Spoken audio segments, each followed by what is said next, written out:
What happens when the whole world stops? In the year 1665, a terrible disease closed the University of Cambridge. A quiet young student packed his books and went home to his mother's farm.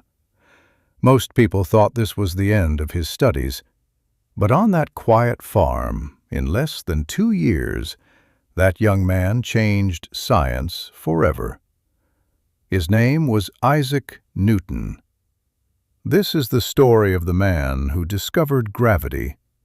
It is a story of a lonely child, a brilliant mind, and one falling apple. Listen slowly, relax, and let's begin. Isaac Newton was born on Christmas Day, 1642, in a small village called Woolsthorpe in England. His family lived in a simple stone farmhouse surrounded by green fields and sheep. England at that time was a country at war. The king fought against Parliament. It was a dangerous and uncertain time to be born. His start in life was very hard. His father died 3 months before Isaac was born. The baby was born too early, and he was very small and weak. His mother later said that little Isaac could fit inside a large cup. Nobody believed the tiny baby would survive the winter. But Isaac was a fighter, and he lived. When Isaac was 3 years old, his mother married again. Her new husband was a rich old churchman. He did not want the little boy in his house. So Isaac's mother left him. She moved to another village with her new husband, and Isaac stayed at the farm with his grandmother. The boy felt alone and abandoned. This pain stayed with Isaac all his life. He grew into a quiet, serious child. He did not play much with other children. Instead, he watched the world, and he thought. Many years later, when Isaac was a young man, he wrote a list of his sins. On the list, he remembered his anger at his mother and stepfather.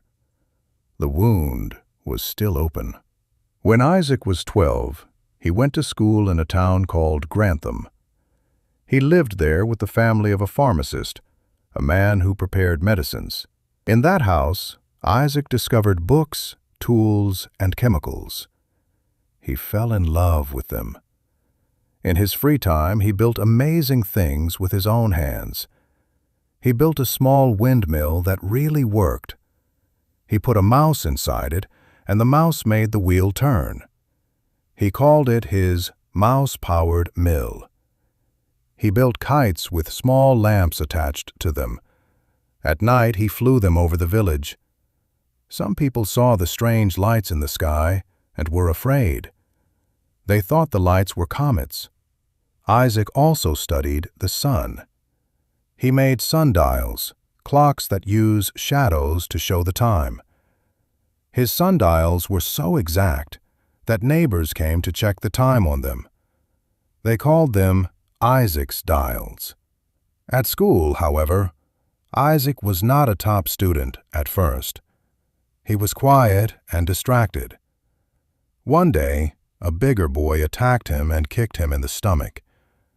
Isaac fought back and won. But winning the fight was not enough for him. He decided to beat the boy in school, too. He studied hard and became the best student in the school. When Isaac was 17, his mother called him back to the farm. She wanted him to become a farmer. It was a disaster. Isaac was a terrible farmer. He forgot the sheep, and they ran away. He forgot the fences. He sat under trees and read books instead of working. Luckily, his uncle and his old schoolmaster saw his talent. They told his mother, "This boy must go to university." In 1661, Isaac Newton entered Trinity College in Cambridge. At Cambridge, Newton was a poor student. He paid for his studies by working. He served food and cleaned rooms for richer students. He read everything he could find: mathematics, physics, astronomy, philosophy. He filled notebooks with questions. One note said, "Plato is my friend. Aristotle is my friend, but my best friend is truth."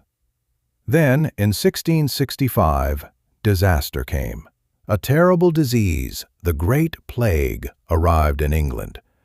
It killed thousands of people. The University of Cambridge closed its doors. People ran away from the cities. In London, 1 person in 4 died. Doctors could do nothing. It was one of the darkest moments in English history. Newton, now 22, returned to the family farm in Woolsthorpe. He stayed there for almost 2 years. And there, alone in the quiet countryside, something incredible happened. Historians call these the miracle years. In 18 months, young Newton made discoveries that changed the world forever. He worked alone, with only paper, ink, and his mind. First, he created a completely new kind of mathematics. Today we call it calculus. It describes how things change and move. Modern science and engineering are impossible without it. Then, one day, he was sitting in the garden. He saw an apple fall from a tree. Everyone had seen apples fall before, but Newton asked a new question. Why does the apple fall down? Why not sideways or up? Maybe some force pulls the apple toward the center of the earth. And then came the big idea. If this force pulls the apple, maybe it also pulls the moon. Maybe the same force controls the apple, the moon, the planets, and the stars. Newton did the calculations for the moon. His numbers were not perfect at first, because the size of the Earth was not well known. But the idea worked. This was revolutionary. Before Newton, people believed the sky and the earth followed different rules. Newton said, "No. One simple force connects everything in the universe." He called it gravity. During those same years, Newton also studied light. At that time, people believed white light was pure and simple. Colors, they thought, were changes of white light. Newton bought a glass prism at a local fair. In a dark room, he made a small hole in the window cover. A thin line of sunlight entered the room. He put the prism in the light. On the wall appeared something beautiful, a band of colors, like a rainbow. Red, orange, yellow, green, blue, violet. Newton understood the truth. White light is not simple. It is a mixture of all the colors. The prism does not create the colors. It only separates them. To be sure, Newton did a second experiment. He took only the red light and passed it through another prism. The red light stayed red. It did not change. His theory was correct. Later, Newton used this knowledge to build a new kind of telescope. Instead of glass lenses, it used a curved mirror. It was small, but very powerful. In 1672, he showed his telescope to the Royal Society in London, the most important club of scientists in England. They were amazed. Newton became famous almost overnight. But fame brought problems. Another scientist, Robert Hooke, criticized Newton's ideas about light. Newton was very sensitive to criticism. He became angry and hurt. For years, Newton stopped sharing his discoveries. He worked alone in his rooms at Cambridge. He slept little, forgot to eat, and filled thousands of pages with notes. In secret, Newton also studied alchemy. He tried to change cheap metals into gold. It never worked, of course. But even his failures taught him about the nature of matter. In 1684, a young astronomer named Edmund Halley visited Newton in Cambridge. Halley had a big question about the planets. How exactly do they move around the sun? The best scientists in London could not solve the problem. Newton answered immediately. The planets move in an ellipse, a shape like a stretched circle. Halley was shocked. "How do you know?" he asked. Newton answered calmly, "I calculated it." He had solved the problem years before and told nobody. Halley understood that Newton's mind contained a treasure. He begged Newton to write his ideas in a book. Halley even promised to pay for the printing himself. Newton agreed. For 18 months he worked like a man possessed. He rarely left his room. His servant said he often forgot his meals, and his cat grew fat eating them. Writing the book was extremely hard work. Newton had to calculate the movements of the moon, the planets, and the tides. Sometimes he worked through the whole night standing at his desk. In 1687, the book appeared. Its name was Principia Mathematica, the mathematical principles of natural philosophy. Many people call it the most important science book ever written. In this book, Newton gave the world his 3 laws of motion. These simple laws explain how everything moves, from a football to a planet. The first law: an object does not change its movement unless a force acts on it. The second law connects force, mass, and acceleration. The third law: for every action there is an equal and opposite reaction. And, of course, the book explained gravity, one simple, universal force. It explained the falling apple, the ocean tides, the path of the moon, and the dance of the planets.